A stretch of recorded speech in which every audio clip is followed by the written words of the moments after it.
Now that the update is about to draw to a close, a lot of people have acquired Hector from the campaign, and thus Hector is kind of like the new guy in the seas. And in any arena, the new guy can often become the victim of the bully. And there is perhaps no bigger bully in World of Warships Legends than the Tier 8 German nuclear porcupine, Schröder. This thing is loaded with secondaries, and we're going to be using them to great effect. It is technically a cruiser, but it's much more like a mini battleship. Now, it does have 27mm bow and stern, which can be overmatched by many battleships you'll encounter. The deck armor is 30, but the belt armor is 90, and that is enough to protect you from even the largest battleship caliber guns if you position correctly and angle. And it helps if you have some teammates to draw fire from you, which we will have in this game. We'll have to thank our teammates for their service. They are essentially going to provide a meat shield for us, which is going to allow us to push in and shred things with our secondaries. But it's going to take a little while to develop, so we should talk about the commander build I'm using. It's this Weeb commander. And you'll notice in the second row of skills that I don't have Porcupine selected. Instead, I have her unique skill. She's a battleship commander designed to build into secondaries, and that unique skill increases the range of the secondaries a little bit more than Porcupine. Porcupine gives you a 12% range buff. That thing gives you a 15% range buff. In the inspiration slots, I've got Hipper for more range, and then Fernandez for even more range. Now, you could use Haruna, but Hernandez gives you a larger range buff, and Haruna, while she does give you somewhat of a range buff, mostly she buffs the accuracy. Without Haruna, and without the accuracy buffs of Porcupine, which in addition to the 12% range buff gives you better dispersion and better sigma or shell grouping, without that in place, the accuracy on these secondaries does leave a lot to be desired. You're going to see some terrible shotgun dispersion as this battle develops. However, we are spec'd into the secondary consumable. We've got the properly meticulous skill, and then we've got the legendary skill. That means we've got 2 extra charges of the secondary consumable, so we've got a total of 5, and whenever we activate it, the accuracy of these things is pretty good. However, for taking properly meticulous, we had to give up Master Mechanic. And even on a cruiser, Master Mechanic will give you 2 extra heals. So we're stuck with the base 2, which reduces our survivability considerably, but not as much as it does for the Hector if you turn broadside. It eliminates your survivability if you are broadside to practically anything in the Hector, as we see there. We'll probably be seeing a lot of that in the coming weeks. Hector's as the first blood going down to dev strikes. Poor guy, he probably just completed the campaign and thought, well, I've seen some videos, people say the Hector is fun. I don't think he had too much fun there, but I certainly did. It's always great when you can start the battle off with a devastating strike. Now, however, take a look at the minimap. We've got 2 friendly battleships pushing into Delta. We've got the friendly destroyer in there, and then we've got an enemy Flandre out there pushing in to meet our 2 battleship teammates who, for whatever reason, are completely broadside to him, as well as the other 2 battleships. There's a Wisconsin, and there is one more battleship pushing in from the Bravo Cap area. On top of that, we've got yet another battleship inside the center of the map, just north of Charlie. So we don't want to continue pushing in just yet. If we get past this island to the left-hand side of us, whatever battleship that is in the center is going to have shots on us, and we're going to be crossfired between the Flandre, the other 2 battleships, and that guy in the center. So we have to park it here for a moment as Flandre pushes in.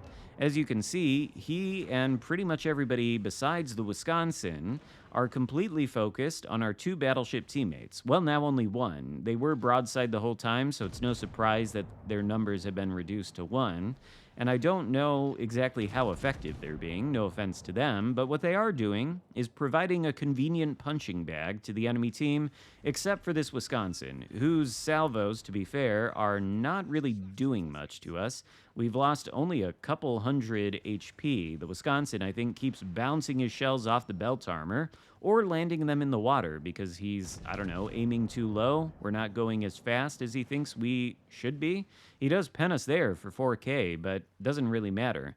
We're getting dangerously close to the island. We're going to back off here because this battleship is right around that corner. I believe it's a Scharnhorst 43, which is maybe not the most threatening in terms of main battery firepower, but could still do a number to us. Friendly destroyer smokes up. That's going to be useful. We're able to use that smoke to go dark. Even though our armor is pretty good, it's better that Wisconsin is not shooting at us. We've got still that battleship left alive. I don't think Wisconsin has turned his attention there yet, but we're going to take this opportunity to shoot his broadside with the main battery. Only does 6K. The main battery is really iffy on this thing. Sometimes it's good, sometimes not so much. But Wisconsin goes down as our third kill of the game and gets us a close quarters expert. I think we'll be getting one or two more of those as time goes on.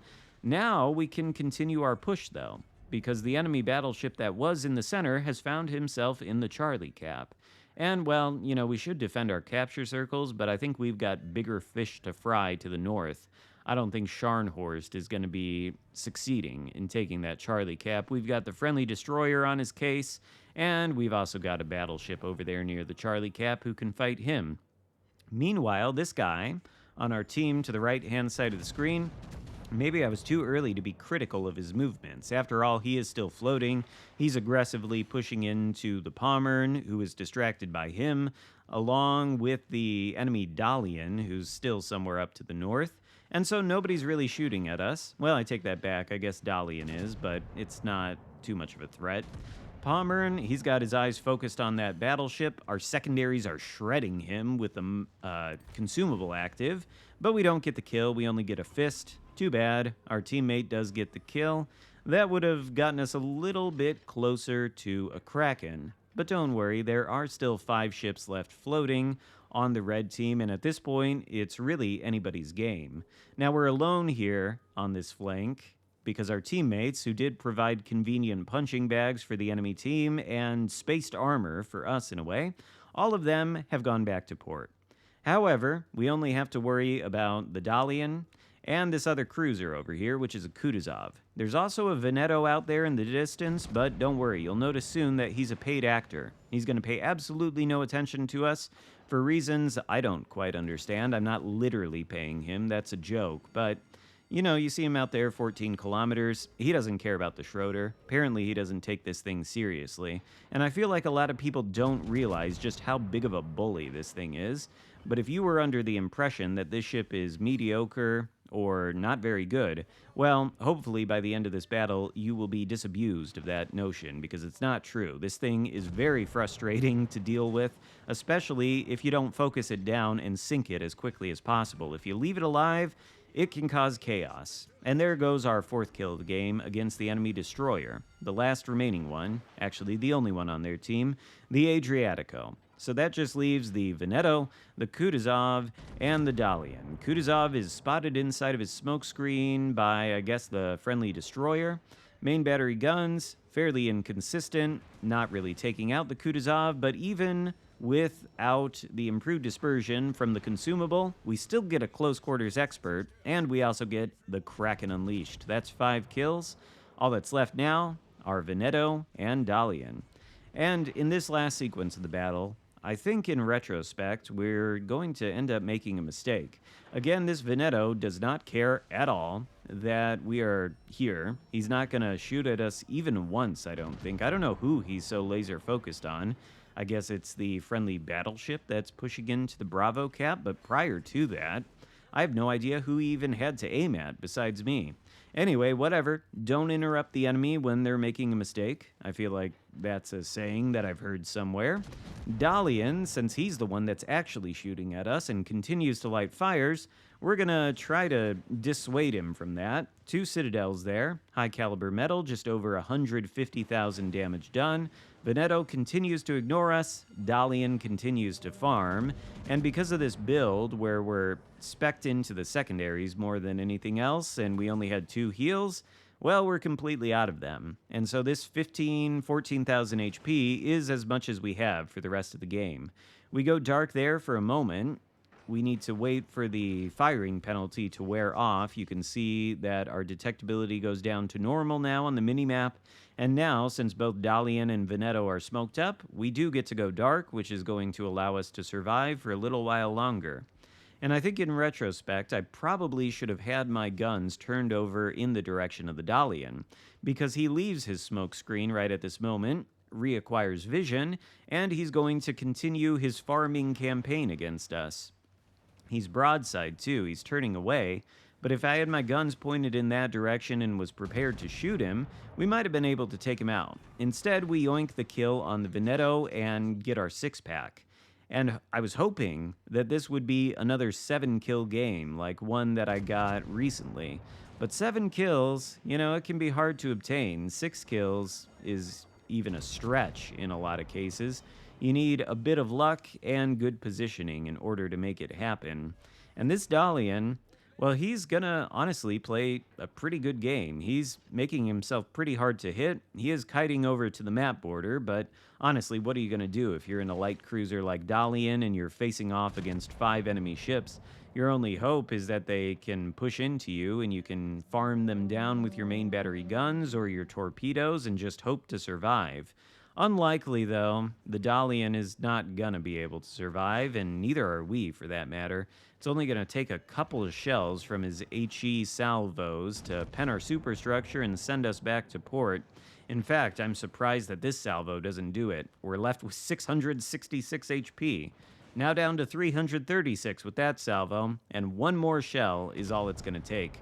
We go down, but not before we fire one gun in the Dalian's direction, or one turret rather, and get a citadel. Not enough to take him out, but enough to get us 169,489 damage. My only regret there is that it wasn't 169,420. Too bad. But we are going to win this game in a glorious victory. The only question is, will the Dalian go down or will we hit 1,000 points before that happens? Well, given he's smoked up and nobody can see him, 1,000 points. We win the battle with 6 kills, 169,000 damage, and a bunch of secondary hits with 7 fires.